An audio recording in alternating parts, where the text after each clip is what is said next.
You guys, can we stop and talk a little bit about this? Unbelievable. Unbelievable what we witnessed in Winnipeg this Saturday afternoon. Incredible. 51-6. The Blue Bombers dominate the Saskatchewan Roughriders. Start to finish. Smashing records in the process. The stars of this team shining. The fans of this team glowing. It was a scene at the Madhouse on Matheson in the 19th annual Banjo Bowl. Incredible. Just outstanding. The Winnipeg Blue Bombers, when they want to go out and play football, I don't know if they can be stopped. And I'm not saying that the Saskatchewan Roughriders are on the same level as the Toronto Argonauts or even the BC Lions. The Labor Day Classic was a 2-point overtime win, essentially a 2-point convert win for Saskatchewan. And they did it at home. That happens. That's about right. But similarly to how Winnipeg lost 30-6 at home to the BC Lions, the rematch, what was it? Month and a half later, 50-14. They beat the BC Lions. They lose to a team that is not as good as them in the Labor Day Classic. And they come back to win in the most convincing fashion imaginable. Winnipeg scored a touchdown on each and every one of their first 6 possessions.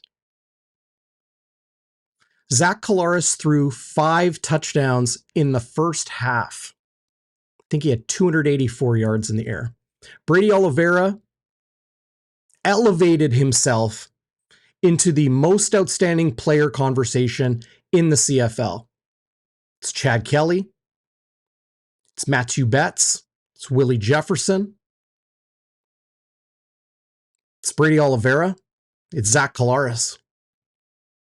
Might be a couple others in there that, you could have an argument about. But Winnipeg, I'm honestly lost. You guys, I wrote a little intro for this, right? I call it the lead, right? That's what reporters do. You write a lead. That's the opening sentence. I wrote one. I threw it out. Wanted to speak, kind of from the gut, because this game was a special game. This is a game that will not be soon forgotten.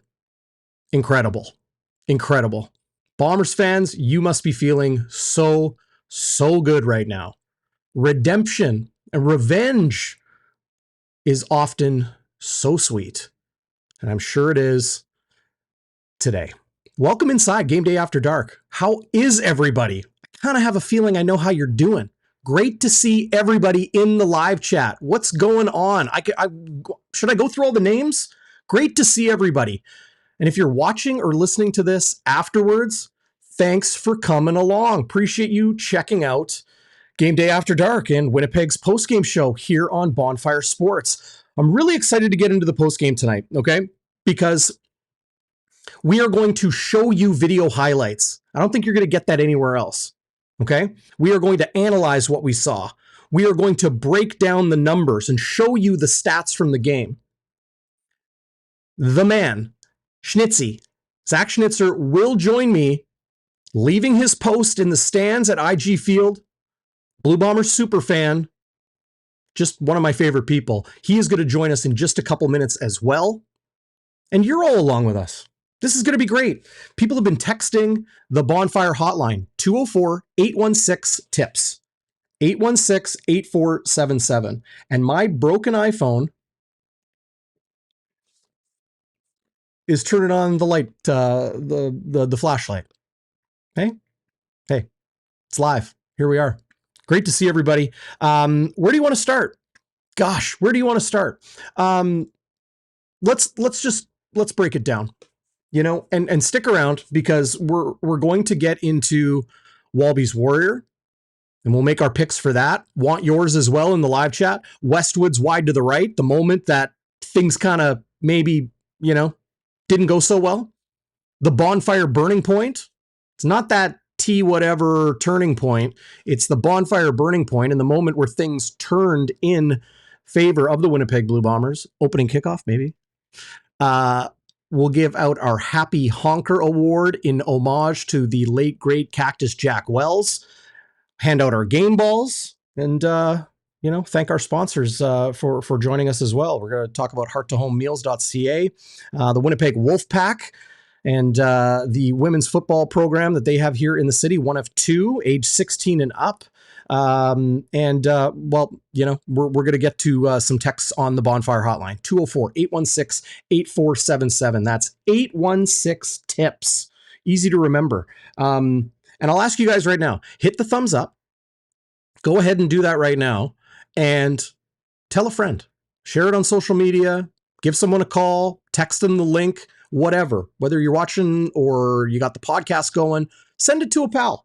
We appreciate that a lot. We got a lot coming here on Bonfire Sports. We've really cut our teeth with the Canadian Football League, with the Blue Bombers, but we launched NFL football coverage today. Josh Fry Sam of the Winnipeg Free Press joined me this week to talk a little bit of NFL. We got a creative in how we approach that. Hope you guys enjoy that. We're going to do that all season long. And then, of course, Winnipeg Jets hockey coming up. Give us a thumbs up if you're a Jets fan out there. I know all of you out there are CFL fans and Bombers fans.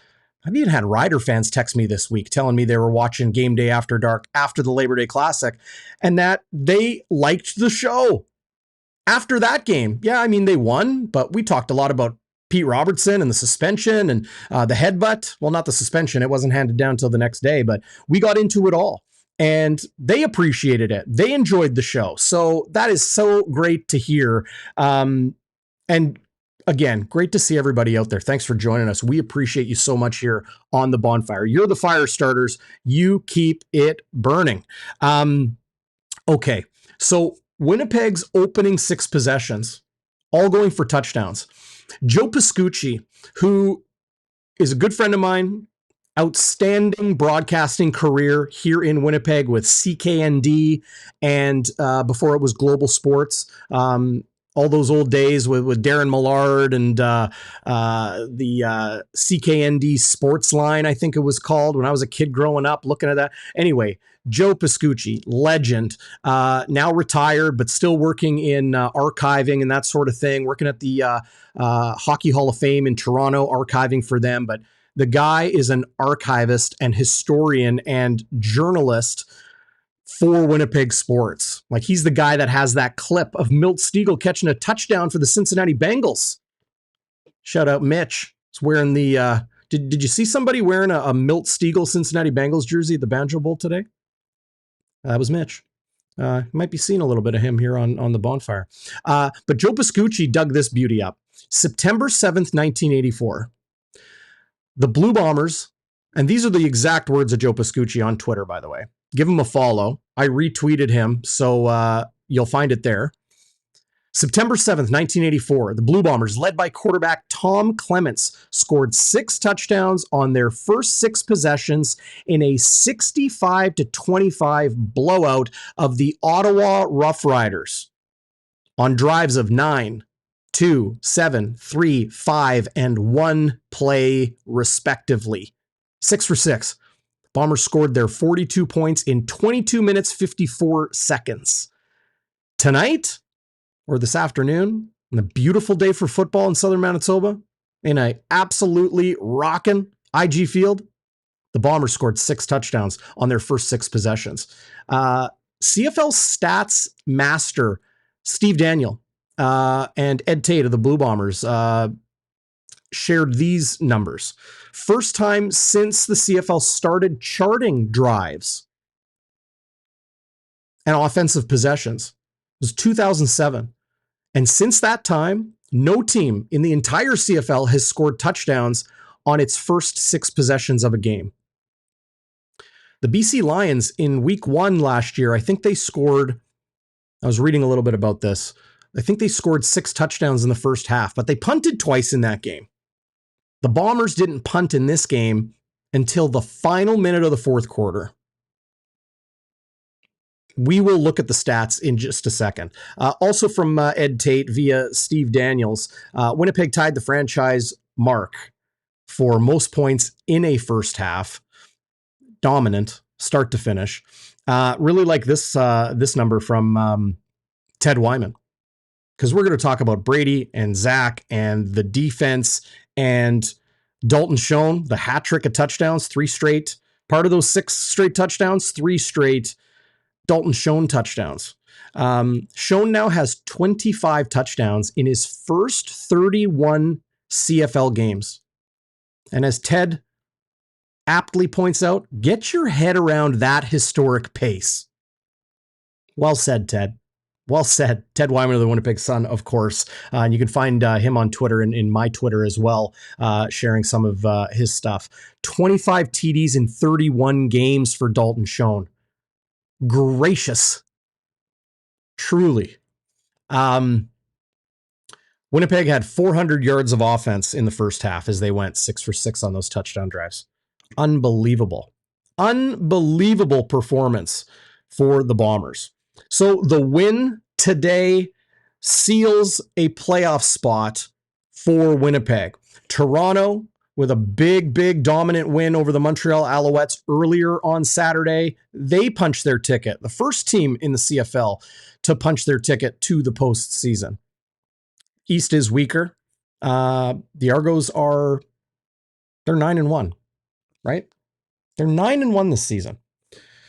Pardon me, they're 10-1. They're 10-1 following a huge win, and they got an X next to them in the CFL standings page. You know what? Let's pull that up. I'm going to pull that up for you guys, and we'll have a quick look here. Here's the CFL standings as it stands right now. Bombers improved to 10-3 and 20 points in the standings. Look at this points for and against. 425 to 263. 425 to 363 would be a good points for against ratio. 425 to 263. BC, who will play, let me pull up my schedule here. BC will play next week. They are on the bye right now. BC is home to Ottawa. So at 8-4, still definitely on the outside looking in on Winnipeg, but within striking distance. No question. The Saskatchewan Roughriders fall to 6-6. Can you believe some people actually put Saskatchewan at number 2 behind the Argos in their power rankings this past week? Can you believe that? They beat Winnipeg in overtime on a 2-point convert. Winnipeg couldn't convert the 2-point convert, but they scored the touchdown and they went toe-to-toe after an atrocious first half. Anyway, the Riders are 6-6, and now Calgary, who will play Edmonton tonight. I think that game is just underway. They beat Edmonton on the final possession in the Labor Day game last week. A chance for another victory, which would put them right on the heels of the Saskatchewan Roughriders. Edmonton still has work to do. Maybe they can get some of that work done against the Calgary Stampeders tonight. As I mentioned, the Argos 10-1 and atop the CFL standings. They're out of bye weeks. Winnipeg still has 2 byes to go. Winnipeg goes to Hamilton in 7 days, Saturday, September 16th, week 15 in the CFL, then a bye, then 2 games, a home game against the Argos. We're going to talk more about that, believe me. And then a road game in BC. We're going to talk more about that game too, believe me. And then a bye in week 19. The Argos have had 3 byes already. So what will the second half of the season be in store for them? Montreal at 6-6. They have very much struggled. Hamilton captured a win in Ottawa today. The Red Blacks have lost 6 straight games with Winnipeg born and bred head coach Bobby Dice, who I think has got a little bit of a raw deal there. Talking to some people prior to the Banjo Bowl about that. And I think Bobby Dice losing his quarterback and, Dustin Crum didn't play particularly well today. I'm thinking Bob Dice will be back next year. I think he deserves that. I really do. Anyway, the Blue Bombers went to work today. Here is your final score, 51-6, 28 points in the second quarter. They were mid-drive as they flipped the field and began the second quarter, and that led to another touchdown, 6 straight, as we talked about. Kicked a couple field goals, 3 to be exact, in the second half, but they really didn't need to keep their foot to the gas like they did early. Zach Schnitzer, 5 TDs, no interceptions, hits 300 yards passing again. And look at this. 18 of 21 passing. Incredible. 85.7%. A quarterback efficiency rating, if you can see up in the corner here, of 158.3. MOP candidate, no question. 10 minutes left in the game. Drew Brown came in to clean up. Didn't need to do much. Wasn't asked to do much. And so too did, And so too did Johnny Augustine, who had 4 carries for 52 yards. Oh yeah. He averaged 13 yards per carry, including 2 runs at 10. Had some big ones. As Saskatchewan just couldn't handle it. Dakota Prukop came in and really was effective in the short yardage package, scored the first touchdown of the game, picked up a lot of critical first downs on the ground. But let's talk about MOP candidates. And, I know TSN is chatting about it like crazy now about Brady Oliveira being an MOP candidate. I think he has been an MOP candidate for a while. And when he had, 32 yards on 4 touches in the first drive of the game, I said to Taylor Allen, friend of the show here on Bonfire Sports, I said to him, Taylor, I think Brady Oliveira needs to get into the conversation for MOP, not just MOC. And after that, Brady went on to tear off some huge runs, notably 36 yards, the Colaris shovel pass, 17-yard touchdown. Like, Oliveira is an absolute beast. The guy is freakish.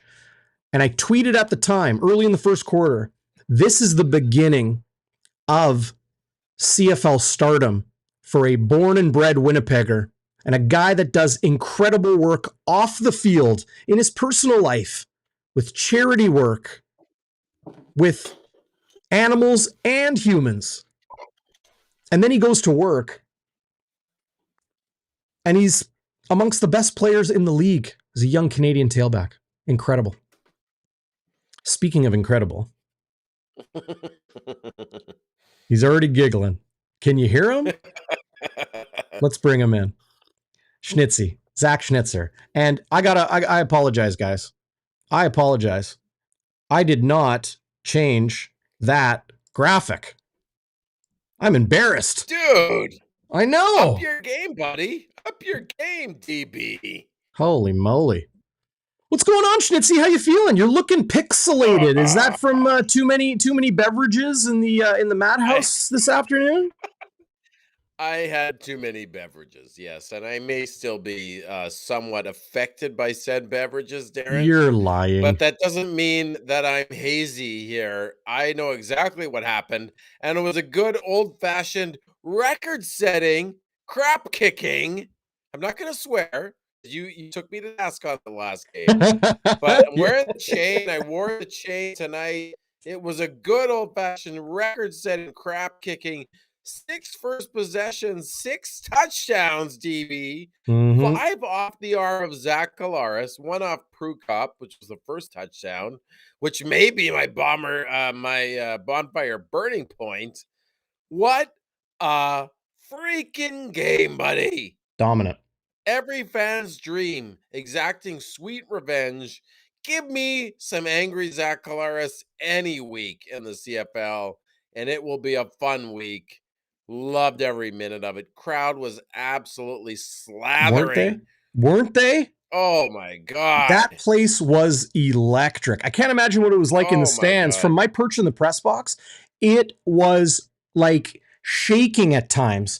And I love Doug Brown. Yep. Doug Brown had a great tweet during the game. He said, if anybody tells you it was louder at the Labor Day Classic than it is in Winnipeg today, they're lying to you. I thought that was a great tweet and so true.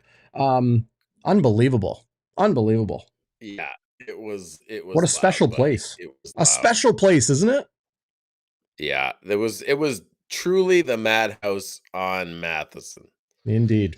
Indeed. Great to see everybody in the live chat. I said what's up to many of you, off the top, but welcome again. If you've just joined us, hit that thumbs up. Appreciate that a lot. Join the live chat. Maybe drop a little burger emoji in there. Yeah, I think 50 so. burger, baby. It was a delicious, juicy 50 burger. Yeah, and speaking of which, how do you like this? Let me see here. 1, 2, 3. There we go. We got it right now. And the 50 burger to boot. You like that? 51-6, your final tonight. 50 burger. I didn't even eat at the game, but who needed to eat? Well, I can tell you didn't eat at the game. Burger. I ate a 50 burger, DB. Oh, you did? Okay, that's good. That's good. I ate 6 sliders, maybe 6 sliders in the first half. 6 sliders fully loaded, buddy. Oh, loaded.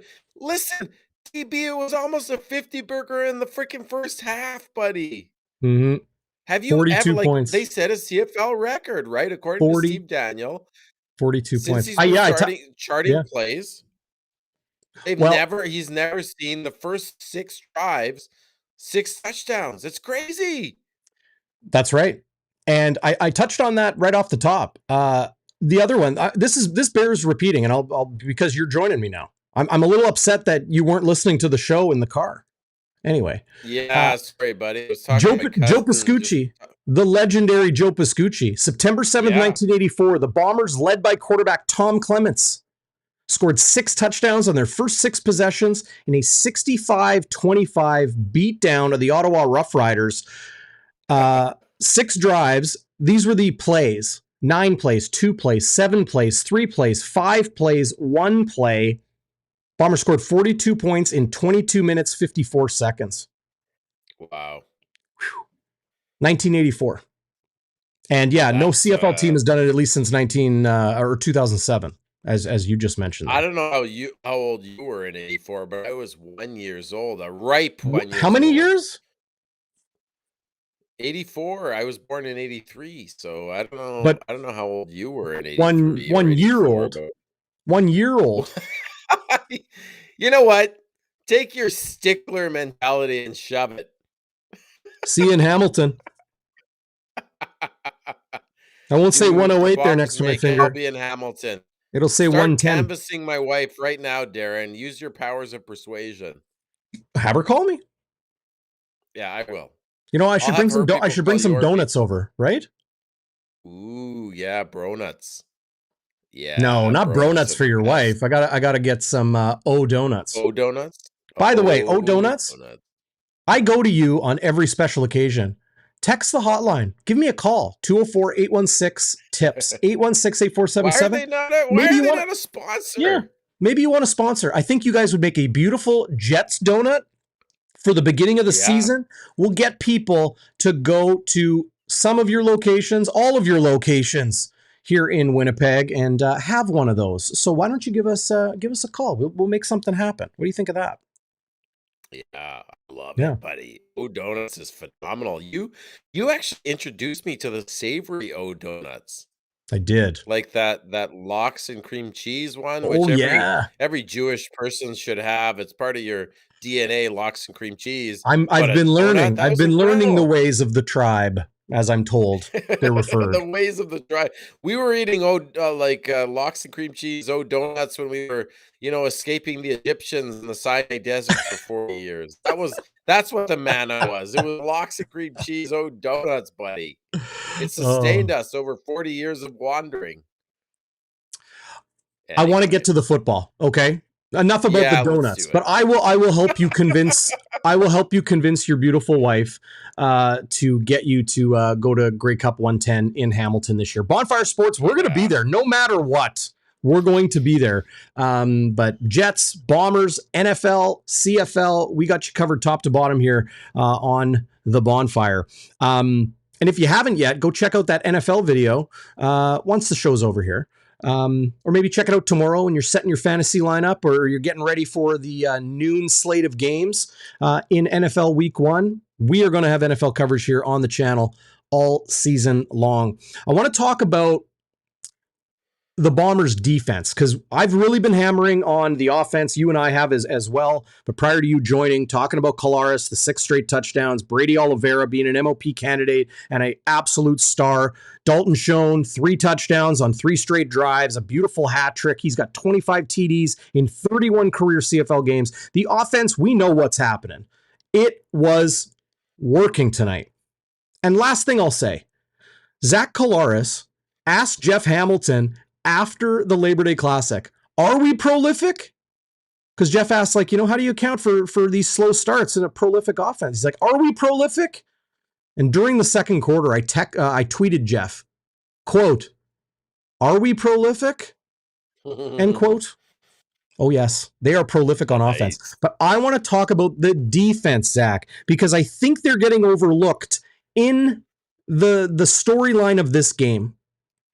Right from the opening gun, Winnipeg's pass rush came hard, hot, heavy, aggressive, penetrating. They were so dang good. And that's why Saskatchewan was on their heels from the opening kickoff. It was so impressive to see Jeffcoat and Jefferson and Ricky Walker and Jake Thomas and Cam Lawson rotate in and Celestin Haba rotate in, and all of these guys just manhandling the Rough Riders offensive line. I know they had 2 changes, new left guard, new right tackle for this game compared to last week. Colin Kelly pretty nicked up in the Labor Day Classic. He's going to miss a good stretch of time. They're starting right tackle. But Winnipeg's defense just came hard. And frankly, I don't think the Rough Riders would have scored on that opening drive. They kicked a field goal. I don't think they would have scored if Ricky Walker didn't take that roughing the passer penalty. That brought it from the 55 to the Winnipeg 40. And then one play later, they were well in the score zone. Brett Lowther from 50 yards is pretty good, especially in a sunken bowl like IG Field. But I mean, once they had those 2 field goals, it was lights out. Another game where Winnipeg didn't allow a touchdown. What was it? 2 games before the Labor Day Classic that they hadn't allowed a touchdown, and then it was 9 quarters with the first quarter of the Labor Day Classic. They didn't allow one, and then another tonight, 50 burger, no touchdowns allowed. What else do you want? I mean, and Jeffcoat and Cramdy and Jefferson. I mean, Jeffcoat absolutely annihilated Dolagala on one play. Sorry, folks. I know my image isn't the best. How many I apps do you have rushed open? downstairs. Well, I rushed downstairs to and I didn't plug it in because I rushed downstairs to get Oh, here. you didn't So plug it in. I I see. didn't plug it into the Ethernet because I was just champing at the bit, buddy. Wowzers. Well, are you able I to hope it go isn't too upstairs? bad. Are you able to go do it? Or could you text I can do it. your lovely wife? I could go upstairs and do it right now. You want to Okay. carry the show for a few minutes? I'll be right back. Well, what else is new? I had to, man. I had TV's on to. fire. I'm You like sorry. Zach Alaris. I must have pissed you off at Oof. some point. Can, Throwing can I just haymakers. can I say something as a quick aside? I'm so proud, tongue in cheek a little bit. I'm so proud. Most everybody has finally figured out how to say the best player in the league's name. Yeah. Because of Kolaris. us. Kolaris. And you know what it Alaris. took? It took TSN showing the Bombers quarterback and two-time reigning most outstanding player in the CFL. Hello. It took them putting him on camera prior to the Labor Day Classic and him saying, Zach Kolaris, quarterback, Winnipeg Blue Bombers. And then suddenly everyone's like, oh, Bauming has been saying it right for 3 years. Just saying. I tweeted at him last year when you showed me how to pronounce his name. That's right. And I said, how do you pronounce your name, Kolaris? And he actually responded. He did. And he said put Kolaris. Yeah, he put capital LAR because that's the emphasis. Yeah. Kolaris. Yeah. Anyway, great to see everybody's on board. Welcome to Given Due Respect to the man who lights it up when he is on his game. Best quarterback in the league, hands down. Will he win MOP this year? Quite possibly. I don't know the last time somebody has won 3 straight, but Kolaris could be that. Could be Brady, could be Chad Kelly, could be Willie Jefferson, could be Matthew Betts if he's able to keep it going. Could be a lot of guys. But he was angry. He really was. I'll let you run. I'm going to pull up some highlights. Let me go. Yeah. Okay. Schnitzy will be back. And I am going to pull up some highlights for you guys. This one right here, I believe, put Brady Oliveira over 1,000 yards this season. Last year, Brady Oliveira hit 1,000 yards rushing on the final touch he had in 2022. He hit 1,000 yards in the final game on his final run. This year, he does it in game 11. And look at him juke. Look at him jive. Look at him slip and slide. The guy just makes dudes miss. He's so dang good. Brady Oliveira. What's going on? Incredible. I've been saying that word a lot tonight. You better get used to it. Incredible. Man, oh man. I'm definitely going to pull up some comments from the Bonfire hotline, 204-816-TIPS, 816-8477. Standard message rates apply. It's just like texting your mama, as we say here on the channel. But I'm curious what highlights you guys want to see, because there's a whole bunch.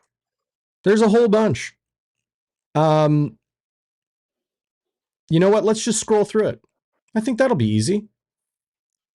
So here's another run from Brady. We're just going to scroll through the CFL Twitter page because they do a great job pulling these up. Whoop. Oh, Biggie is fired up. Here is another Brady Oliveira run, this time to the right side. And I'm sure they're going to show a different highlight of this, a different angle of this, I should say, of this highlight, where you got to see this kid's footwork. It is outstanding. The way he's able to jump cut. It is outstanding.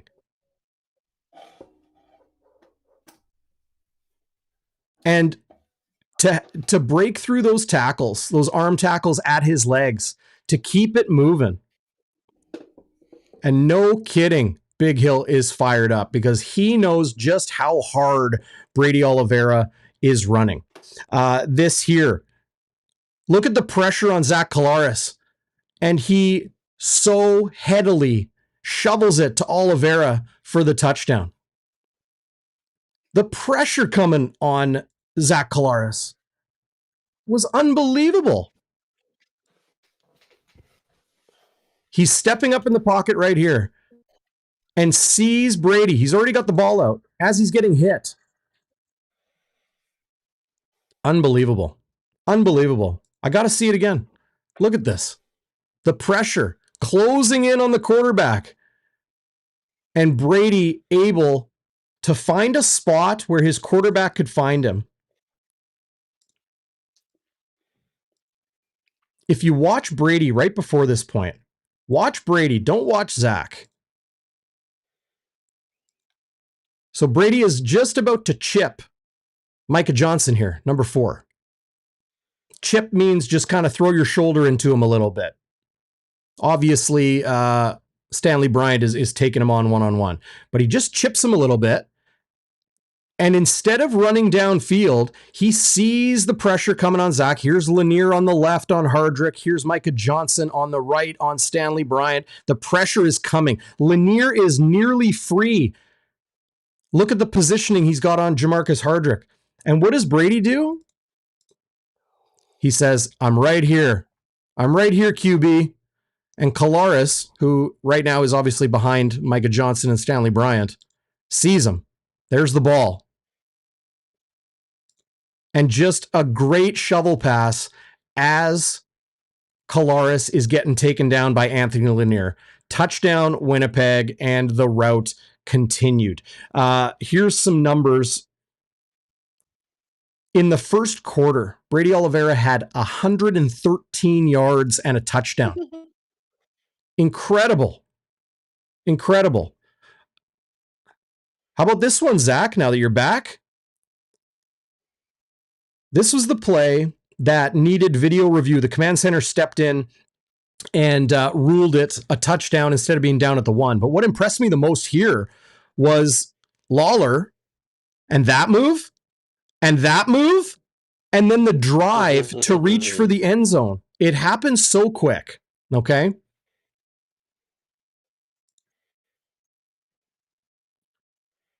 So he's about to get wrapped up here by Nick Marshall. Spins off him, and now Marshall doesn't have any leverage on him. It's a hand tackle, not even an arm tackle at this point. Cuts back to get the safety to miss. Hits his own guy. I think that's Damian Jackson, I believe, the fullback. Yep, the Navy SEAL. And then the drive. Here's the goal line right here at the bottom. And Kenny is driving for the TD. An outstanding play after the catch for the touchdown for Kenny Lawler. And his knee stayed off the ground. I didn't think, Zach, I didn't think that they were going to overturn that by command center. I think they, all scoring plays are reviewed automatically. He was down at the 1, but it could have been a scoring play, so they automatically review it. I thought it was so close that I didn't think they were going to give it to him, and they did. But man, what a play.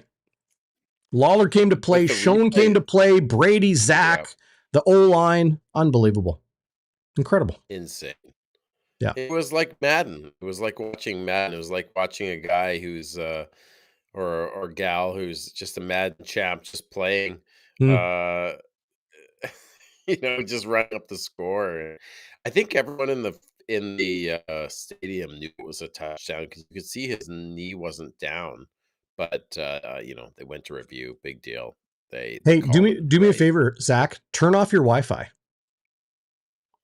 And that way the Ethernet will come through. Or you could leave and come back.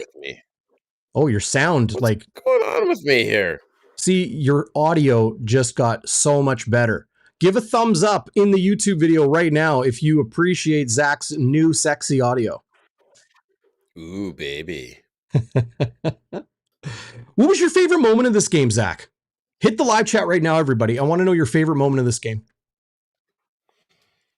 Favorite moment in this game? Oh man, that's a hard one, DP. I mean, the whole thing, the whole game was my favorite moment. I did 2 Schnitzer stair climbs, buddy. Yeah, what section are you in again? Oh, did we lose him? Off my Oh, Wi-Fi. Schnitzy. Are you back? Where are you, buddy? You know what, Zach? Leave and come back. If you can hear me, just like close down your browser, come right back. We'll get you. We'll get you.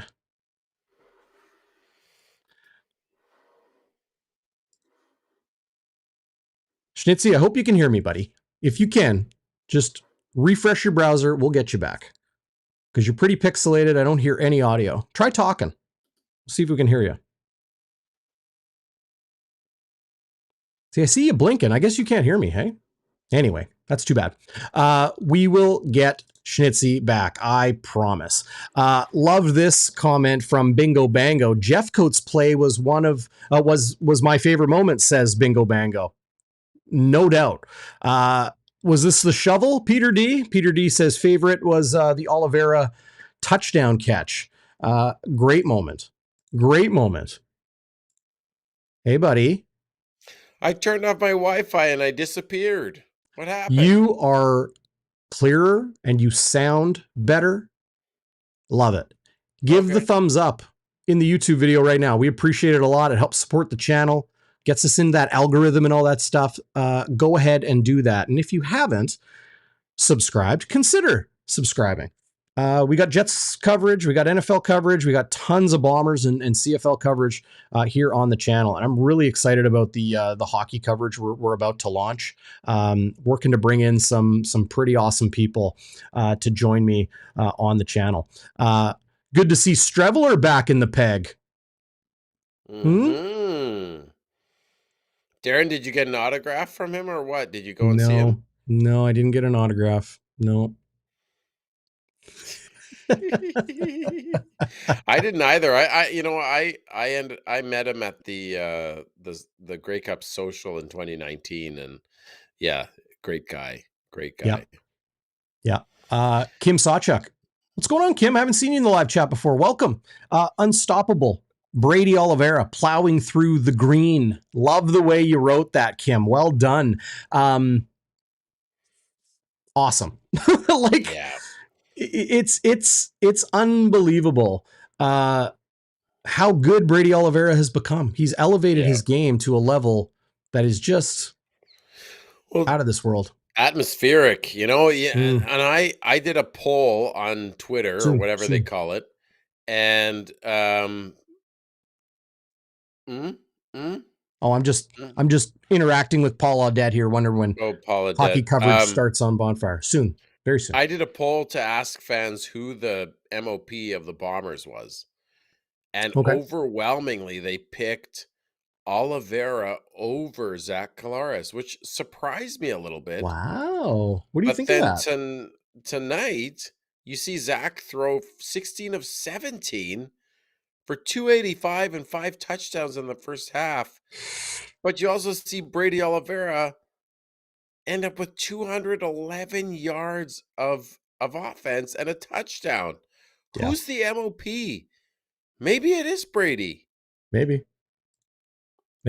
He's far and away the CFL rushing leader. AJ Ouellette is the one right behind him, but they've played like 2 more games than Winnipeg. Yeah. And he's still back like 100 and something yards, or actually way more than that now. That was coming into the game. Way more than that now. Phyllis, man, that sucks, DB. Wish you could have gotten an autograph with Strevy. It's okay. I'm not a fan of the Bombers or players. I am a fan of the league and the game and the people, but I don't need Chris Streveler's autograph. He gives me his time when I want to interview him. That's what I need from Chris Streveler. I don't need an autograph. I'll be okay. Just to cover him was the pleasure, to be able to talk to him. Yeah. I know he wasn't too happy with me when, early in that season, I think it was 2019 when he was, starting some more games. And I said, Chris, what parts of your game do you want to work on? Well, I'd like to work on my passing game and my accuracy. And, he was honest and really forthcoming. And then it kind of became a thing, right? Like, I said that one time, you guys, and everyone's asking him about it, right? So sorry about that, Chris. I'm sure he's watching right now. I'm sure Oh, he'll forgive you. Yeah. No, I'm pretty sure he's spending time with his former teammates. Yeah. Because he hasn't had a chance to spend too much time with them, but he is now spending some time with them. So before we get into Walby's Warrior, Westwood's Wide to the Right, the Happy Honker, our game balls, the Bonfire Burning Point, whatever else I missed, and more video highlights and your comments on the Bonfire hotline, 204-816-TIPS, 816-8477. Standard message rates apply, just like texting your mama. Before we do that, I need to mention our good friends with the Winnipeg Wolfpack, a group of tackle football players in our community, age 16 and up. The Wolfpack welcome a diverse group of athletes who love the game, and they travel to play in different cities across Western Canada. Experienced coaches working to promote growth and development in every player and work to grow women's football. The Wolfpack currently recruiting athletes who want to be empowered and find new opportunities within football while playing games right here in Winnipeg. The Wolfpack are looking forward to upcoming travel events both in Canada and the United States. They have got a game just down the road in North Dakota on September 23rd. You can get more details at info.wpgwolfpack@gmail.com. It's up on your screen right now. It's in the video description and the podcast description. info.wpgwolfpack@gmail.com. Great group of people helping grow and sustain the game of football here in the province and the city. One of two elite level women's football teams in Winnipeg. So go check them out, and thanks to them for sponsoring Bonfire Sports. And our good friend Tina Bomber woman, super fan galore, extraordinaire. Was a DB with that team a couple of years ago. Was she? Yes. Nice. She got a little bit injured. Shout got out hit to hard her. in one game, but hopefully coming back this year. Okay. Hey, everybody hits the injury and the rehab path. It happens to the best. Here's Dalton Schoen and a whole bunch of touchdowns. So there's his first that he pulls in. Or sorry, this was his third in a row. Jeez. Did he have 3 in a row? Like I lost count after a while. No kidding. Shout out CFL for the video footage, TSN as well. My good friend Dustin Nielsen joining Glenn Suter on the broadcast and calling the game. That was a real fun one. I have a feeling a lot of people are going to be logging into their account and watching the replay online of this Bombers win.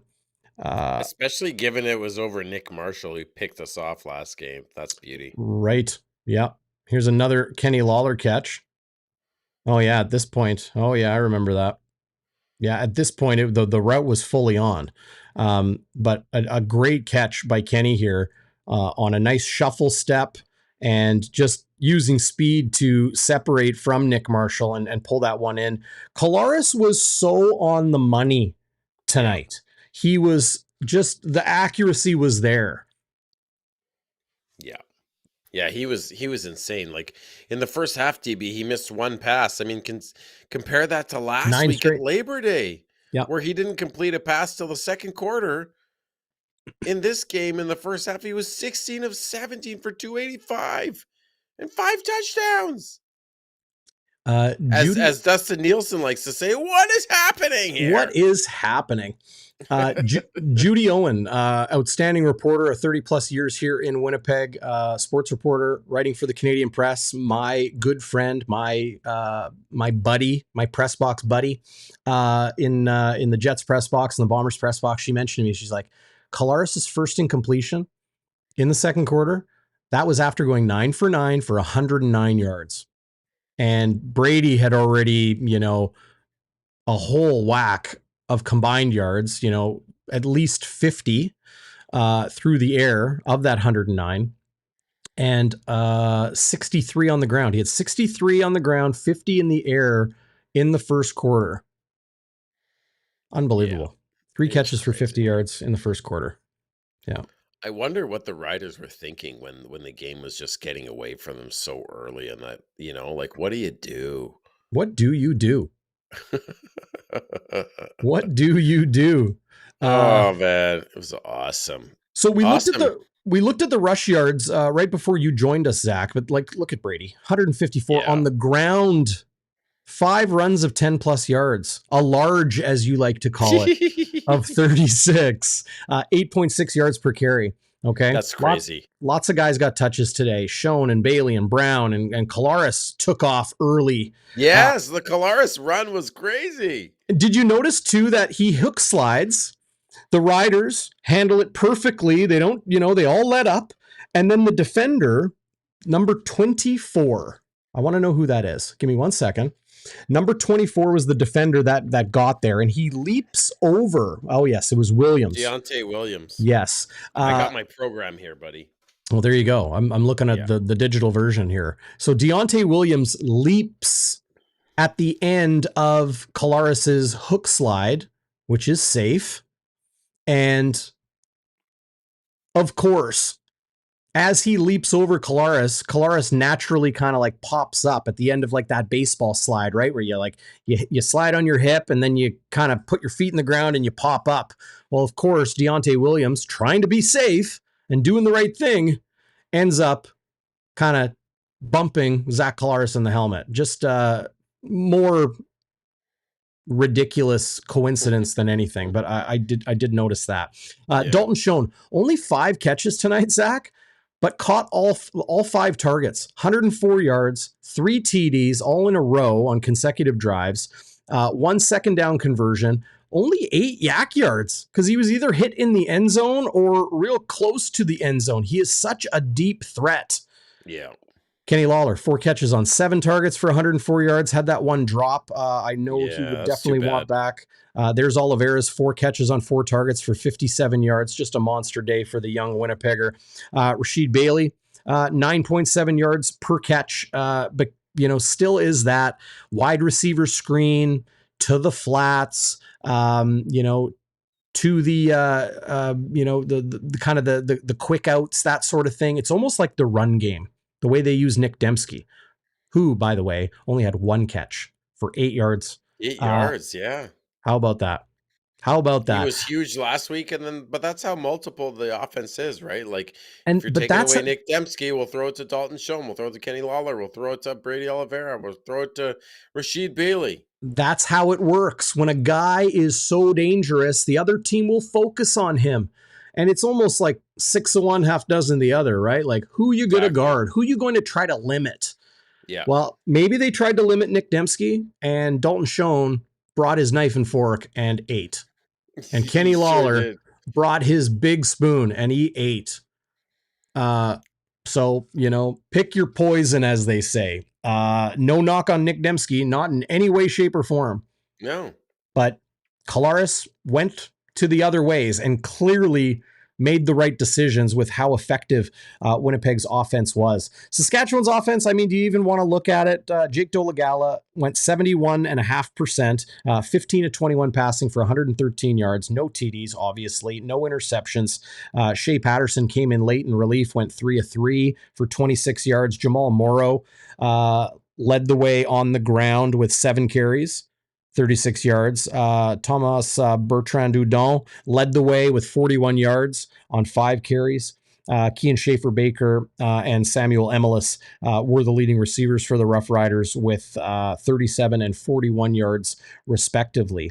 But defensively, I really want to draw attention to the Bombers' defense and how good they were tonight, Zach. They brought pressure in heaps and threw the Riders off.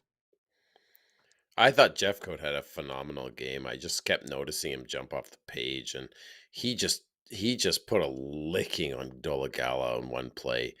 Just hit him in the solar plexus, doubled him over. Yeah. Oh, it yeah. was beauty.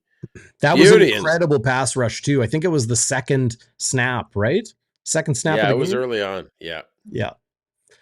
Kyrie Wilson led the way with 7 defensive tackles and total tackles for the Bombers. Evan Holm clearly was thrown out quite a bit and filled in well as he has. Him and Dietrich Nichols filling in on the run game as the defensive halfbacks. But Holm is having, I think Evan Holm's going to be an all-star this year, a league all-star. Yeah, I could see that. So dang good. Ricky Walker with 4 tackles. Whoops. So sorry about that, guys. No tackles for loss for the Rough Riders, or for the Bombers against the Rough Riders, outside of, well, right here, Jackson Jeffcoat's sack and Retta Cramdy's sack. Cramdy was really, really good today. Filled gaps, covered well for a Canadian special teamer who's been in the league for a handful of years and never started. For him to come in and take the starting job away from Alden Darby, who was a healthy backup and is now injured and on the 6-game injured list. But for Cramdy to come in and take that job was really, really something. He is a football player, man. He is a football player. Hard-nosed, hard-hitting, smart, quick. Really, really liked his game. Willie Jefferson, just with the 1 tackle. And had the tackle for loss. So pardon me, right. 1 Bomber did have a tackle for loss. Willie J. It seems like teams are definitely like throwing to the opposite side of Willie Jefferson at the line of scrimmage because we know how good he is at knocking the ball down. Well, if we know how good he is at it, believe me when I tell you the teams know it times 10. And they also seem to run the ball away from Willie Jefferson. Yeah. So whether it's a double team that he commands or trying to isolate him on the edge, teams are working away from Willie Jefferson. He was off the charts the first 6-7 weeks of the season, right? The numbers were crazy. Yeah, those knockdowns. Yeah. And those have all come down as of late, right? Yeah. Well, teams adjust, right? But you take away Willie Jefferson, well, here's Retta Cramdy, Canadian, strong side linebacker, like you said. Hell of a incredible. Player. Like, he took Alden Darby's job. There's no way of mincing the words on that. He took his job. Alden Darby was a highly touted all-star that we signed. But maybe you see now why Hamilton sent him packing. I don't know. But Cramdy had an incredible game. If you've texted the Bonfire hotline, leave your name so I can say Zachary left a text. Zachary. Yeah, Zachary. Yeah. Who's this Zachary character you're talking about? Well, I don't know. Because they don't leave their name. This text just came through the Bonfire hotline. Hi, Darrin. Love the Bonfire from deep in Saskatchewan. This is a 306 area code. Just wondering how I could purchase the hat you have on. We're working on it. I promise. I promise. You gotta get it. You keep saying it, but then you don't come through. Wow. I'm coming through with a brand new NFL show you can watch on the channel right now. I'm going to load up the podcast after I load up the Postgame podcast when we're done here live on YouTube. Jets coverage. I'm working on it, man. Multiple contributors, new programming, new shows, new segments, new things. So I will. I promise. How about this? Joe from Chippewa Falls, who, Zach, you and I met last night. Yes, sir. Great dude. What's going on, Joe? Good to see you. Good to meet you. That was worth the plane ride, says Joe from Chippewa Falls, Wisconsin. Of course, Chippewa Falls, as I learned, just outside of Eau Claire, Wisconsin. Which you knew about. Of course I know about it. Of course I knew about Eau Claire. Of course you knew about Eau Claire. Everybody who's into geography knows about Eau Claire. No, it's because of family trips to, what was it called? Wisconsin Dells? Yes, thank you. Dells, Wisconsin. Yeah. And to Milwaukee and Chicago, and drives to Toronto through the United States, through Gary, Indiana. Why'd you go to Milwaukee? What the heck's in Milwaukee? Well, because if you're going to go to Chicago, you might as well go to Milwaukee. You know what I did when I was a kid? Really? We went to a Twins White Sox game at the Metrodome, the old Metrodome, to see Kirby Puckett and Chili Davis and Chuck Knobloch. And at that time, it was the Big Hurt, Frank Thomas, and Robin Ventura, and Blackjack McDowell pitching. Watched one game in Minnesota, and it was like a makeup game or something.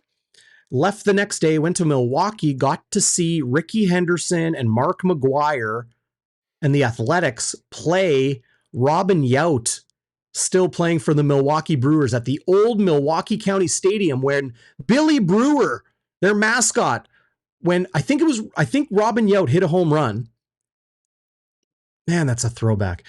I think Robin Yount hit a home run, and Billy Brewer slides down the scoreboard. They got a big slide in the outfield by the scoreboard, and he'd slide down into the big mug of beer after every home run. Was this on TV in black and white, buddy? No. It was the early 90s. With antennas that I would have had to adjust to get the game. I'm talking about Mark McGuire when he was skinny. I'm talking about Ricky Henderson when he was stealing bases like a monster. But anyway, that was in between the White Sox Twins games. Then we went to New Comiskey Park. It was 2 years old. It was in its second season. It was a brand new park in Southside Chicago, and watched a doubleheader to wrap the 3-game series with the Twins. We got cheap tickets on the first baseline, and my childhood baseball hero, Kirby Puckett, played right field that game. He was normally a left fielder, and he played right field that game, and we were on the first baseline, and I got to watch Kirby up close in the field. Awesome. Just wow. Great memory. So that's why I know where Eau Claire, Wisconsin is. Shout out to you, Joe, in Chippewa Falls. Indeed. Yeah. Who is this? Robert texted the Bonfire hotline. 50 burger. All caps. Cramdy and the stuff on 3rd and 1. The Bombers' linebacking has improved with Adam Bighill, Ryder Cramdy, and especially Kyrie Wilson's return. Great text, Robert. Well said. Yeah. Was it Cramdy that stuffed Olagala on the short yardage there? Was that what? That's what he's saying. That's super cool. Yeah. I didn't know that. Yes, I do remember that. Who do we have here? This is I don't know if I have the name here. Klimke? Emerson Klimke. What's going on, Emerson? Text related to Ashley Klimke, who did the maybe anthem? Maybe. Tell us, Klimke. Yeah. Emerson says, Christmas in September. What a game. Truly resilient group of professionals that came together and accomplished the goal. 1-0 this week and 10-3 on the season. Pleased as punch, says Emerson Klimke. Looking forward to After Dark. Good to see you out there. I know you're out there or you're listening. Great to see you, Emerson. Pleased as punch. Love that. After the game, Dalton Schoen told John Liu at TSN on the TV broadcast that after the Labor Day game, Zach Collaros addressed the team in the locker room. No way. And John, being a great reporter that he is, asked, Dalton to expand on, would you share what he said? He said, no, I'm going to keep that inside. But it was to the effect of, we've got to play better. You saw Zach, like you and I showed it on Bonfire midweek this past Wednesday, the Zach Collaros post-game interview. And what did he say? He said, not good enough. What did we have? Three completions in the first? Not good enough. We need to be so much better. And then Jeff Hamilton saying, how do you count for this? You're a prolific offense. Are we prolific? They weren't in the Labor Day Classic. And I don't know how you describe them as anything but prolific tonight. Yeah. Incredible, buddy. 6 drives, 6 touchdowns, 50 burger, delicious, satisfying, statement made. Yeah. Another text here on the Bonfire hotline. Oh, it's our good friend Waiters. What's going on, Waiters? Waiters. Says, hello, Crime Stoppers. Of course, 816 tips. Remember the old number? It wasn't 816. It was pretty close, though. 786? 816 tips is the Bonfire hotline. Hello, Crime Stoppers. I'd like to report a murder at IG Field. Yep. That's good.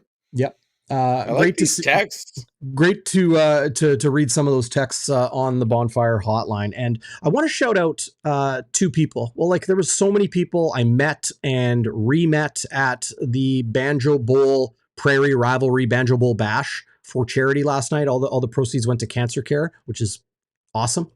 Yeah.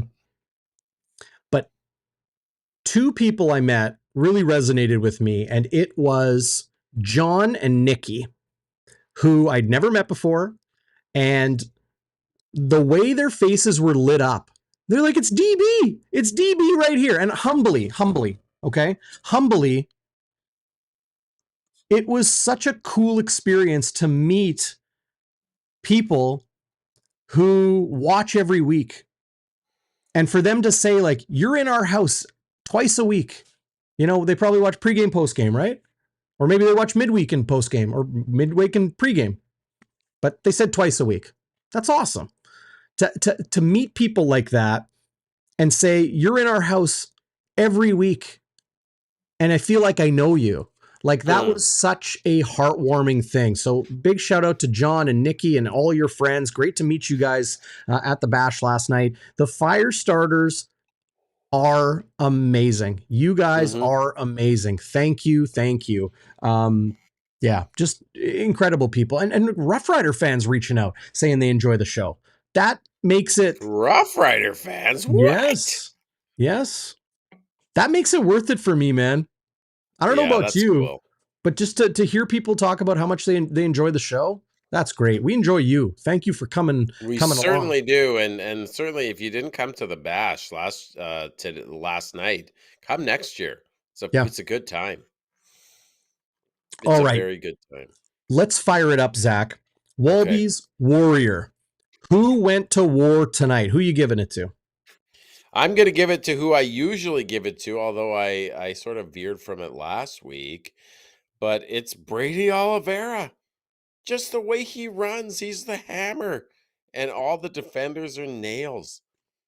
And, he was probably nails on the chalkboard for Saskatchewan fans because he was just bullying them again and again and again. 211 yards total offense with the touchdown, long or large, of 26 yards. Right? Love it. Like I think you talked about it on pregame with Walby, like what a calming influence it is to have a guy that can just run it down your throat like that, who you can rely on to just bully the other team. And he was just ripping off yard, run after run, catch after catch. I don't think he had a drop, DB. I think he was 4 of 4 for what, like 57 yards? How many yak yards did he have? He had crazy yak yards too. I'm gonna Yards pull that after up. the catch. I'm gonna pull that up. Pull it up because he was just a bully tonight, and that's my Warrior. We know that the Bombers offense relies on running the ball, and when they can run the ball effectively, they are virtually unbeatable. They really are. And it sets up play action, it sets up the pass for Zach Collaros. It's all through Brady. And listen, if you would have told me that this guy was going to be maybe considered as the MOP of the team instead of Zach Collaros, Or I the kind of would have league. laughed at you. Or the Of the league. league even, right? Absolutely. He is just taking it to the next level. Last year, it took him about 7 games to get going. We were calling for Johnny Augustine. Somewhere. To start. Somewhere. I was like, Oliveira just doesn't have it. He's not hitting the holes hard. He's hesitating at the line of scrimmage. So yards after the catch for Brady Oliveira, and these don't come up on like the stats I show you guys on screen. They come out in the PDF, a little while after the game. Of Brady Oliveira's 57 receiving yards, 51 after the catch. Crazy. Well, that's a tailback doing the short pass game, right? But he is he is a truck. Yeah. He is a truck, and you can put out the spike strip. Ain't stopping him. No. So good at breaking tackles. Very so good DB. at breaking tackles. Yeah. Is that something from the 70s too? A spike strip? What's that? Is that a spike strip? Is that something from the 70s too? No, I think they still use them. They do. When you rent a car, you can't go backwards, right? Oh, there's those. Yeah. There's Yeah. those at like the airport and stuff like that, right? Yeah, but no, I'm When talking we about the went, ones that the cops like throw out oh yeah, across the highway. yeah, You Keystone know, those Cops. were the Yeah, those were the arm tackles. In the box that Brady was breaking with his knees and his legs and powering through. Um, so your Walby's Warrior is Brady Oliveira. Uh, Brady. I will try to balance it out. I'll go to the other side, and you could probably say Kyrie Wilson, who led the game in tackles. Yep. You could probably say Jackson Jeffcoat with great pressure on the quarterback and a huge sack in the game, strip sack, I should say. Um, but I'm going to give it to Retta Cramdy. He is a warrior. The way he plays, I love watching this guy play. Underrated because he's under-recognized. People need to learn about Retta Cramdy. So I'm letting y'all know. That's my Walby Warrior tonight. Westwood wide to the right. Was there a moment today, either in the Banjo Bowl or surrounding the Banjo Bowl, Zach, that maybe was a miss? You know what was a miss, buddy? The entire Saskatchewan Rough Riders organization was a Oh. miss because then they were missing in action. MIA today for a team that barely beat us last week. I think they emptied out all the bullets from the gun and they didn't Hmm. have any left. And they were MIA. They were missing in action tonight. They were way wide to the right. Not to mention Mr. Brett Lowther wide to the left on a 41-yard field goal, which he should have hit. But anyway, that didn't matter. The whole organization of the Riders. I was pissed at the Riders last week for beating us in a squeaker 32-30. That was a And, great, objectively a great game though. oh, they played a great game. Like that was their Grey Cup last week, I think. Yeah, possibly. Well, it raises the question now, as we will continue to serve up our Westwood wide to the right. Who's the best team in the league right now? Is it the Ooh. Argos or is it the Bombers? Well, the Argos stomped Montreal like nobody's business, but so did we. I think we don't know the answer to that till they come to IG Field, the Madhouse, on September 29th, Darren, don't you think? Yeah, I mean Winnipeg beat Montreal 17-3. And then 47-17. Yes, thank you. 2 weeks ago. Yeah. Yeah. Um, yeah. I mean, I'm so looking forward to September 29th. Yeah. The Bombers now travel to Hamilton. They'll take on the Ticats, who are coming off a pretty big win on short rest over Ottawa, who've lost 6 straight. But Hamilton will host the Bombers Saturday, September 16th. That, of course, 7 days from today. Where are you going to go? Pregame with Chris Walby, Game Day Winnipeg, the day before the game, live here on Bonfire Sports. Postgame, Game Day After Dark, me and you, Schnitzy, chopping it up next Saturday night. That is a 3 o'clock start, 3 o'clock Central Time. So right around the same time as tonight, we will go live with Winnipeg's postgame show next Saturday. And you and I, of course, will have Bonfire midweek as well. So your Wednesdays, 7:30. You don't want to miss it. And available on your podcast app and on demand afterwards, of course. So your Westwood wide to the right was the Riders. The entire organization. Go back home with that tail between your legs like you rotten, fetid gophers that you are. Whoa. Get out of here. Go home. You came here, you tried to repeat performance. We knew exactly what you were doing. Bombers knew exactly. They emptied out the bullets from the gun. They were toothless gophers, rabid gophers. Go home. Go home. We Okay, kicked all the right. living crap out of you, and I Re- loved every minute of it, Reel it DB. in.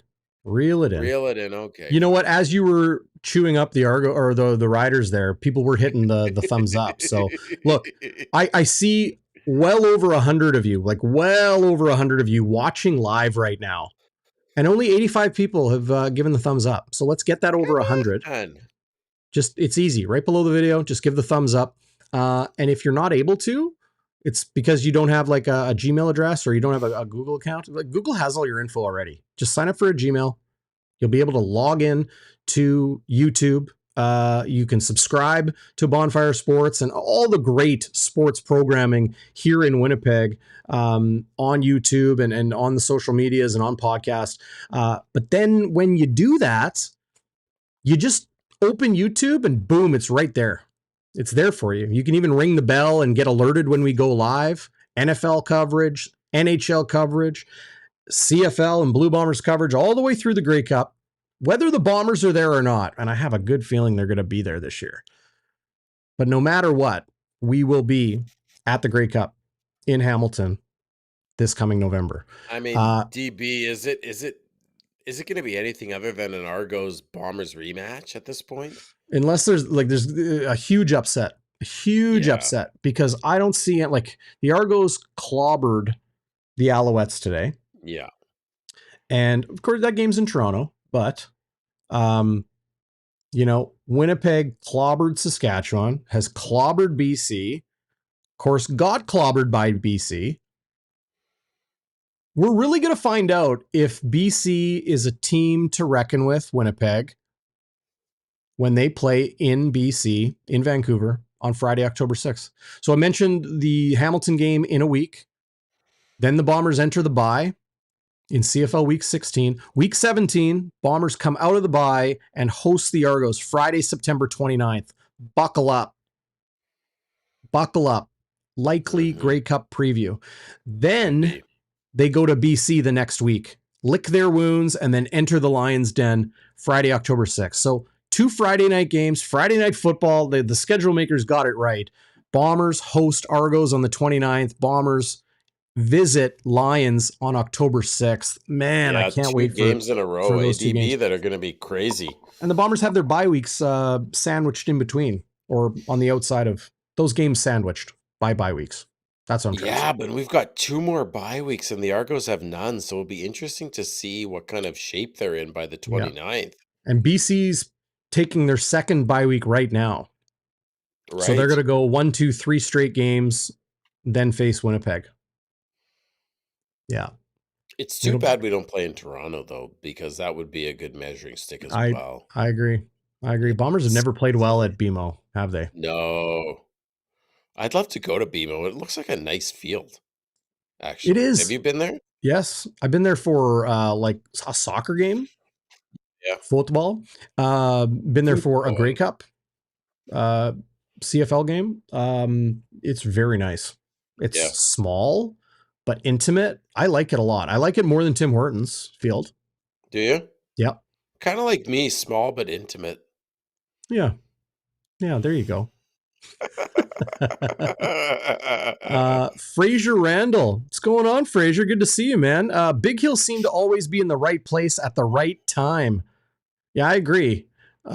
He's gotten a little bit of criticism, Adam Big Hill, from some fans this season. It's the only place I've heard criticism of him is from fans. I haven't criticized him. I think he's playing well. His smarts and his aggression are his greatest strengths. I don't think you can erase those things with, oh, he missed a tackle or, oh, he's out of position. He's very rarely out of position. Everybody makes mistakes. Everybody fumbles. Like I told Brady Oliveira the other day. I said it right to Brady's face like a dummy, but like he knew I was joking, because I'm interviewing him and I forgot my question. And it was kind of just like my video's rolling. I'm like, Brady, I forgot my question. He's like, it's all good. I'm like, yeah, everybody fumbles. And, we kind of smiled at each other. Like, hey, but you go right back to it. Just like when Brady fumbled that time, they gave the ball right back to him. You go right back at it. Someone's asking me if I'm a cowbell dude. Bingo Bango. Welcome to the chat, Bingo Bango. I am not a cowbell dude because I find that like the people around me just like shudder in annoyance at the cowbell. Like I have a bull bell actually, not a cowbell. It's like the bigger version of the cowbell. Yeah. And so freezing. So Like, not a cowbell. And shout out to Turkinator. Finally run into Turkinator on 128, buddy. Nice to meet you. what's going on, Yeah. Turk? Good to see you. Turk. Yeah. Alana Turner asking, will Mike Miller be Sure back hope for the so. Toronto game? I don't think he will because he's still not Really? practicing. Yeah. I don't think so. I don't think so. What's your wide to the right, TB? Do you have one? I mean, I don't know if I got one. It's hard to think of one. Yeah, Granny Bomber fan, hit the thumbs up when you fixed your audio there, Schnitzy. Yeah, well, we try. Yeah. Well, do me a favor. Tilt your camera up because your beautiful bonfire hat is chopped off. Oh no. There you go. Oh yeah. Get that That's B, nice. baby. See, you're a good looking guy when you try a little bit. When I try, but that's the thing, though. I have to try, right? You have to try. I know. I And have to guys, we try. don't like to Not try. like you. You don't even. You just get right out of bed, and the ladies are all over you. Right. Yeah. Like Just I didn't like they spend were last 45 night. minutes hacking this beard down. So I didn't look like a bushman going to the prairie rivalry Banjo Bowl bash. That's why you and your buddy were late. That's why I was late. That's why I was late. I late picking him up, and yeah, it's true. Trimming the beard, It's were true. you? Yeah, beauty takes time, you know. Even lack of beauty takes time. Turk, wide to the right was the game ended. Yeah. Okay, I know. I'll go. I will give my Westwood wide to the right tonight to Turk. He says wide to the right was when the game ended. Because man, what a party it was at IG I Field know. tonight. He's right though. Like I was sad as the time was ticking down. I was like, oh, I don't want this to end. This is just the best. The whole second half is like we won the game. That's what you want from a home game if you're a fan, right? No You want to question. blow the crap out of the other team right You away. pardon? What? While you marinate on what the bonfire burning point is, because we got the burning point, we got the happy honker, we'll hand out our game balls. While you marinate on what the bonfire burning point was tonight, I want to draw attention to an awesome sponsor that is with us for the next stretch of time. How do I have this? This is really strange. Yeah, that's interesting. Oh, I know what I did. This is what I did. Here's their website. Ooh, that looks tasty. Yeah, it is Heart to Home Meals. They believe life should get easier with age. Heart to Home has created a service with lifestyle and tastes and nutrition in mind. You can order online or by phone, and one of their friendly and trusted delivery team members will have delicious meals delivered straight to your door. No contracts. Order as often or as little as you like. And it's easy. You can visit hearttohomemeals.ca or call 1-866-933-1516. This is their website, hearttohomemeals.ca, where you can get tons of cool information on, their story and what they offer and their nutritionists and everything. Great to have them along as a sponsor for this next stretch of time. Once again, that number, if you're listening on the podcast, 1-866-933-1516, hearttohomemeals.ca. So whether it's for you or for somebody in your life, you can take good care of them with Heart to Home Meals. Delicious meals made for seniors. And that's awesome. Sweet. What is your bonfire burning point tonight, Zach? Where am I? There I am. I know. You know was what, like, buddy? Slats there. Sorry about that. Nice Slats. How's Slat? You get him back on the show. He was good. He was, yeah. My bonfire burning point was simply the first drive of the Bombers, first of 6 in a row with touchdowns, where Prukop finishes off a solid first drive by the Bombers for the touchdown. I mean, at that point, the Bombers just rolled to the tune of 42-6 in the end of the first half. Crazy. I've never seen anything like it, DB. Like we had a 50 burger up on BC a couple of games ago at home, but we weren't clicking like this. They made a statement, and it started with the very first drive. Yeah, I think they put the whole league on notice. Yeah. Like, don't sleep on us just because we lost in overtime to the Riders. I'm so sad that Toronto game is what is it, September 9th? So it's 17 days away. Jeez. Too What, far away. which is 17 days away? The Argo Bomber game, 29th, or 20 days away. Why not 17? What am I talking about? Yeah. 20 days away. That's so sad. That's our next home game because we've got Hamilton next week on the road. And then a bye. And yeah, and then the bye. Just 2 home games in the regular season remaining for Winnipeg. Friday, Jeez. September 29th and Saturday, October 21st with Trey Ford, who I know reportedly has been injured in the Stampeders Elks game happening right now. But Trey Ford and the Elks coming to town on Saturday, October 21st. So West semifinal will be Saturday, November 4th. Same with the East semifinal. The West and East finals are on Saturday, November 11th. And then the Grey Cup, Sunday, November 19th. So keep in mind, CFL playoffs this year on the Saturdays, November 4th and 11th. Smart. Grey Cup sticking on Sunday. I agree. Very smart. Very smart. What's your burning point, buddy? Okay, so my bonfire burning point happened early in the second quarter. There was 4 plays and then the quarter break. Okay, and yeah, Winnipeg's up 14-3 at that point, but it was the touchdown by Kenny Lawler with the command center stepping in and overturning it down at the 1, making it into a touchdown. So 24-yard catch and run. We watched the highlight a little bit earlier. Just gritty run from Kenny Lawler. He's got hands. He's a great route runner. He's fast. Man, after the catch, he is just gritty.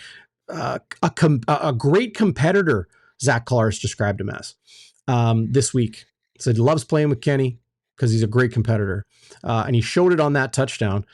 But that touchdown completed a 9-play, 87-yard drive that used 10 minutes, 5 seconds of game clock. A 10-minute, 9-play, 87-yard drive that put the Bombers up 21-6 early in the second quarter. I know that's just a 2-score game, right? With a 2-point convert in there. Just a 2-score game up 21-6, 15 points. But I felt like that was an absolute backbreaker. The Riders did come back and put together a 6-play, 40-yard drive, kicked a field goal. But then right back, the Bombers go 8 plays, 70 yards, 3 minutes, 39 seconds. That drive was.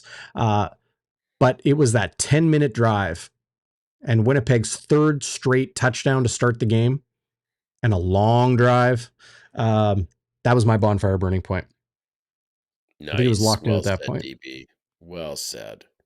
After the bonfire burning point, we always get to it. It's the Happy Honker Award. You were waiting for it, weren't you? I'm waiting for it. Where's the sound? Where's the sound effect? You didn't hear it? I love it. Oh, I just played it. Do it again. There we go. Now I heard it. Oh, you heard it that time. Okay. Now I heard it. Anyway, the Happy Honker in homage. I don't hear everything. I don't hear everything that happens. So the Happy Honker is in homage to the award formerly handed out by the late, great Cactus Jack Wells, outstanding broadcaster. Excuse me. Outstanding broadcaster.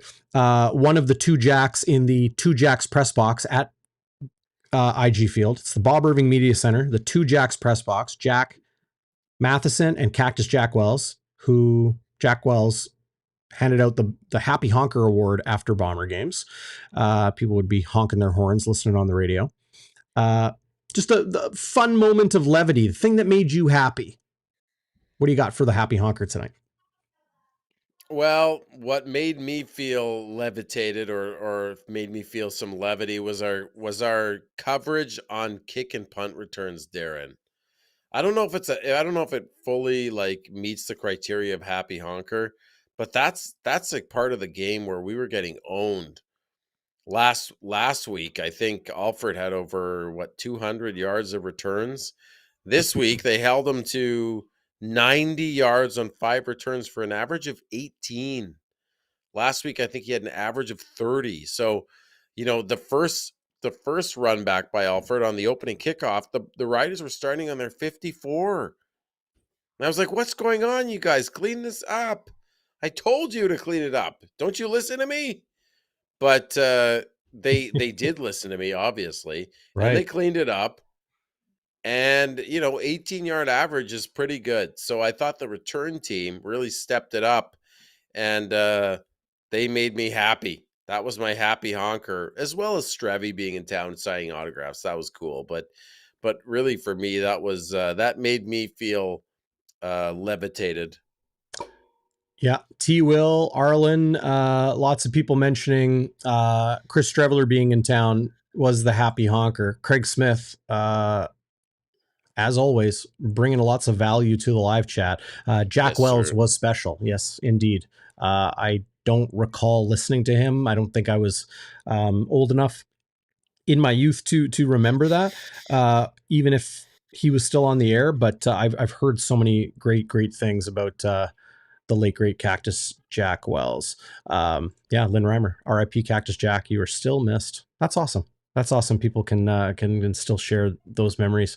My happy honker is the capacity crowd, is the atmosphere and that volume.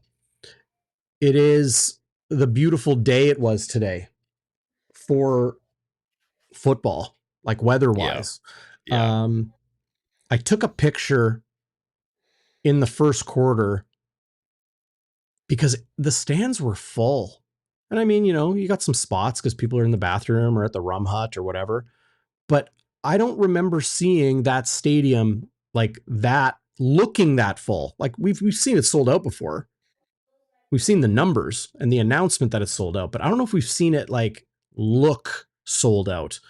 because of the open concourse. I call it the gift and the curse of IG Field, right? Of that open concourse plan. The gift being great experience for the fans to be able to kind of mill about, still see the game and feel the game. Yeah. If they're not in their seat, where you go to so many other stadiums, and if you're not in your seat, you're in a windowless cavern underneath the stands, right? But the curse being often on TV, it doesn't look as sold out or as sold as it is. But that's my happy honker. Just that beautiful atmosphere. How lucky we are here in Winnipeg to have a sports environment like that. Happy honker Beauty. day. The noise was deafening. Crazy. And my Crazy. buddy Jack, who I came to the game with, when they did the player introductions, just even before the game started, like it was so loud, and he turns to me and he says, it's a beautiful sunny day. The crowd is incredible. Like life is good. Life is good. The offense running out of the tunnel. People were just losing their minds, DB, from the very beginning of the game. I just Mm-hmm. loved the noise. It was just special. Yep. Agreed. It really is special. Leighton Janis. See, it's special in Winnipeg. It's also special across the country. Yeah, the chain, Leighton baby. says, repping the Bomber chain out here in beautiful British Columbia today. Bomber fans are everywhere. Great that we can bring the bonfire sparks your way. Absolutely. We're And hopefully everywhere. everybody is safe out there too. When you talk about, fires in BC, of course, all joking aside, hoping everybody is safe and taken care out there. Yeah, Bingo Bango's right though. Nothing like a Bomber game. It has become the spot. It is a vibe. It is a scene. How cool it Amen. is to be at IG Field these days. Yeah, Awesome. it And is awesome. we talk about the Bombers only having 2 home games left, right? That's because Wade Miller does great work in getting those Thursday and Friday night games in Winnipeg when it is it's not a Saturday afternoon or a Sunday afternoon or, he gets the night games during the summer when people want to go out. And I know not, some people are like, I don't like Friday games or I don't like Thursday games. The reality is people go on those nights. It works here in Winnipeg in the summer because if it's Saturday or Sunday, often people are out of town or going to the beach or going to the lake or, going to many of the provincial parks and that sort of thing. But how cool it is to get all those games in like the juicy part of the season, right? Weather wise, so we can enjoy them. And then, you get a couple, you get a playoff game the way this team's built right now. Likely they'll get a playoff game. Very, very likely. They would pretty much have to lose out from here. They secured a playoff spot today with a win. So too did Toronto. Winnipeg would probably have to lose out to be a visitor in the West semifinal. Mm-hmm. I don't see that happening. So they're going to have a playoff game at home one way or another. So at least 3 more games at IG Field. Special. If you're like, I don't, do you hear this from people, Zach? Like people that are like, I don't know if I want to go to a Bomber game. I heard the parking's tough or it takes forever to get in there. It takes forever to get out. Do you still hear that? Not anymore, man. I don't at all. But we heard a lot of it in the first few years. I think there's still people out there that are afraid to go to a Bomber game because they think it's going to be an ordeal. You're proof that you get out of there so fast, get home, down into your basement, plugging your internet in.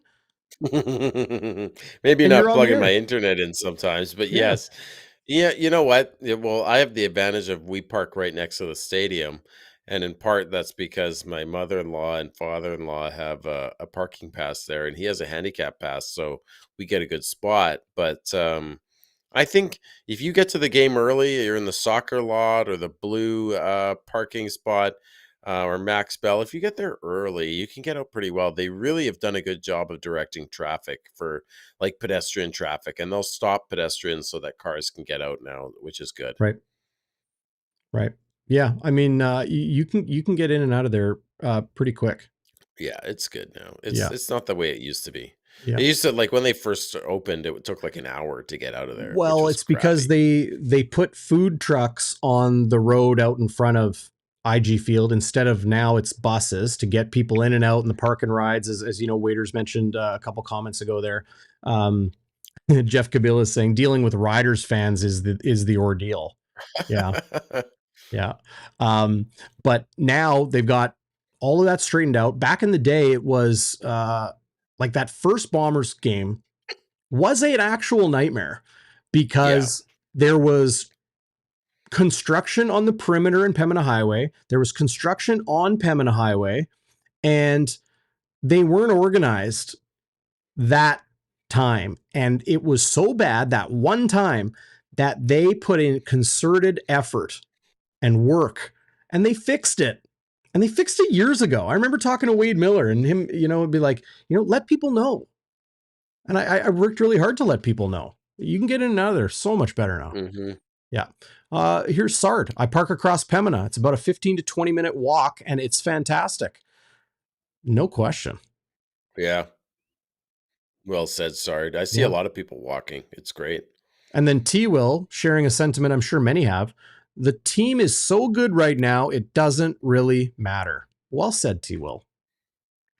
Well said. Okay, game balls. Let's get into it, Zach. You only got 14 to hand out tonight, so I'm holding you to that. No, I'm kidding, of course.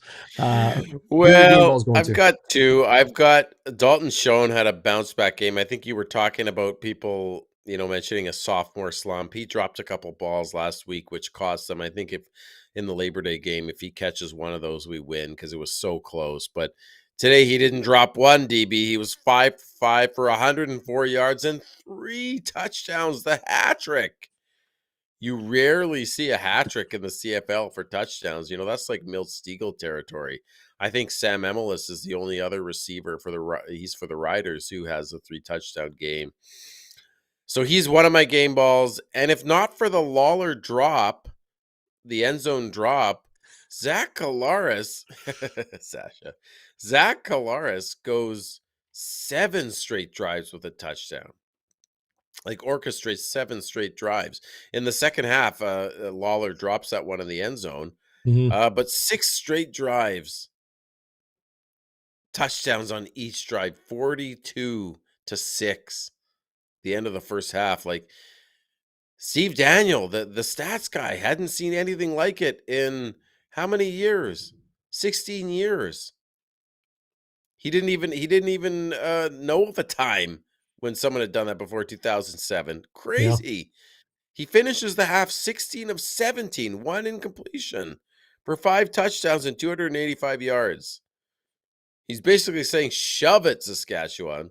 Shove it, Pete Robertson. Please make me angry. Whoa, Please hang make on, me. hang on. I Hang on, dare hang on. you to make me angry again. Hang on. I'm going to stop you there. It's not you, Zach. It's you. It's not you. It's me. It's not you, buddy. It's me. It's just We're breaking up. It's just not working. We're breaking up. It's just not working anymore. No. It's just, I don't know what's going on, but it's not you. It's me. No, it's not you that I am telling hang on to.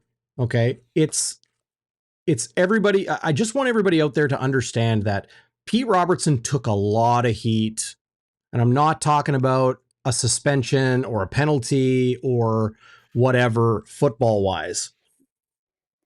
He took a lot of heat in social media and like on the street. You know what I mean? He took a lot of heat. He was classy. He called Zach Collaros this week. They had a good talk. They got it out of the way right away. You know, Collaros, I believe, said something to the effect of, you know, he just got a little bit too hot. It's time to move on. He served his 1-game suspension. He didn't appeal. He served it. He was penalized in the game. Probably should have been removed from the game, but live and learn. Hopefully the CFL learns. And I have a good feeling they will, because this is a big one.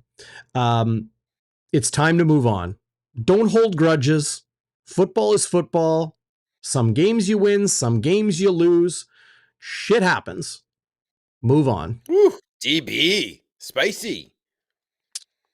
I've moved on. I'm impressed what happened with Robertson. I thought, you know, he called Collaros. He admitted his mistake. He took it like a man. He's not a dirty player. No, he's not, and even Collaros said he's not a dirty player. He doesn't want to get. Yep. He doesn't want a guy to lose his game check. I have no problem with Robertson, but it's just part of the whole narrative that they piss Zach Collaros off like a hornet's nest. They you know, and he came and they bit them back. And I don't think he was just pissed off because of that. You saw him jawing with Derek Moncrief last week, Darrin. Yeah. Right? This is football, man. You're going to talk. And going face mask to face mask is not a headbutt. It's trash talk. A headbutt is a headbutt. Yeah. Yeah. Scott Roger, great comment. Good to see you, Scott. No one gets a game ball because everyone gets a game ball. I love that. Somebody brought up a comment here. I want to draw attention to it. Roy says, what award do you give the ultra chaotic officiating of Andre Proulx? It follows him around. Roy, I disagree. Andre Proulx is one of, if not the best official in Canadian football, period. He has been named the official for 2 of the last 3 Grey Cups. And I have an inclination to believe, I can't confirm it, but I believe he was assigned this game for a reason. Andre Proulx is no nonsense. He is a very, very good, fair official. And I don't understand why people crap on him. I do not get it. He is damn good at his job. And I understand fans are going to want to hate on refs sometimes. Okay. But to say he's always bad and you know, like Roy says here, ultra chaotic officiating follows him around. Come on, dude. I watch all, if not as many as I can of the CFL games. Good majority of them. He is a damn good official, objectively speaking. Anyway, appreciate the comment though, Roy. Nothing personal. Everybody has an opinion. I disagree. Yeah. I will give a game ball. So I gave Retta Cramdy my Wallabies Warrior, but I will give him the game ball to, like, I'll say, Retta, as I often do, I do it like a coach, right? As the coach, I'll walk into the room and I'll say, Retta, giving you the game ball for that front six, front seven. They were so good pressuring Jake Dolagala, limiting the run game, being tenacious and aggressive. Game ball goes to the Blue Bombers defensive front. And the back end too was really good, but I'll give a game ball to the front. Yeah. You got another one? That's it, buddy. I'm glad you're giving What? one to the defense. I give you No, 14 for once and you give out no, one. no. I'm going against the grain here. I'm just giving a couple out, but I Well, like how you gave some love to the defense tonight. so you gave it to Schoen. Schoen and Kolaris. Okay. Yeah. Schoen, Kolaris, Brady Oliveira. The O-line. Brady didn't do it alone. No. Brady He has didn't some do it big alone. holes to run through. Yep. Yeah. Yeah. Okay. Well, those are our game balls then. How about that? Look at that. Yeah. A couple comments I wanted to draw up. Jeremy Lockstead just a few minutes ago said Moose on the Loose game. You remember that Banjo Bowl where that young Moose was running around? Yes. I remember it well. That was 2017. That was a hell of a game. 48-28 Bombers. Oh, you remember the score? Damn. Oh, I remember a lot of things about the Bombers in that game. That was the kick return that Maurice Leggett had, where they fooled the Riders with Kevin Fogg waving his arms on the other side of the field. Love and that. Leggett brings it back for the touchdown. Plus, he had a pick six. I love that. Kevin Glenn. Yeah, it was good a recall, very man. memorable game. Okay, you get a game ball. You get a game day after dark, dude. Game ball. I tell you, I'm the fan. I'm the ultimate fan. I remember these things. How Canadian is it that a adolescent moose running around the stadium and a game called the Banjo Bowl delays the game? Yeah, it was too funny. It was too good for words. Granny Bomber fan says, too bad the Grey Cup isn't here in Winnipeg. Soon enough. Soon enough, Granny Bomber fan. 2 years. Yeah. Goes to Hamilton this year. Grey Cup 111 scheduled to be in Vancouver. Grey Cup 112 scheduled to be here in Winnipeg in 2025. Woo. Gonna be good. How about that? Like 11 years apart, right? Yeah. 2015 and then 2025. That's 11 seasons. That's 11 years. I guess it's 10 seasons, right? 103rd Grey Cup. Yeah. 112th. Yes, waiters. I also remember my wife's birthday, okay, and our anniversary, not the least of which is because she's inscribed our anniversary date on the inside of our rings, so I can never forget. Smart lady. That is funny. Waiter's always on your case, eh? Yeah, that's fine. That's fine, because I enjoy Waiter's videos. I'll be rewatching this game for sure. Yeah. Yeah. Well, hey, game ball to the fans tonight. Yeah. Awesome. Partying all week at the Banjo Bowl Bash, the Prairie Rivalry Bash for charity last night at Finn McCool's was awesome. Riders fans, Bombers fans, everybody, enjoying themselves. You go to my Twitter, you can find a link to it in the video description, the podcast description. If you go to that, you can find I got arrested by the Grey Cup Fun Police. Got citationed and sequestered, and I posted some pictures of that and then a video of like the Riders fans and the Bombers fans all dancing together to the live music they had at Finn's last night. That was so great to meet everybody at Finn's. Sandy and Rhonda and Alexander, and it was so good to see everybody, and so good to see everybody in the live chat. Peter, what's going on? Josh and Bingo Bango's been bringing it all night, and Sard and T Will, and if I miss Phyllis, if I'm missing you out there, thank you. I see all your stuff. It's good. Yeah, it's good stuff. It's good. Yep. Well, hey, we now look towards Bonfire midweek. You'll join me on Wednesday live at 7:30 p.m. here on the channel.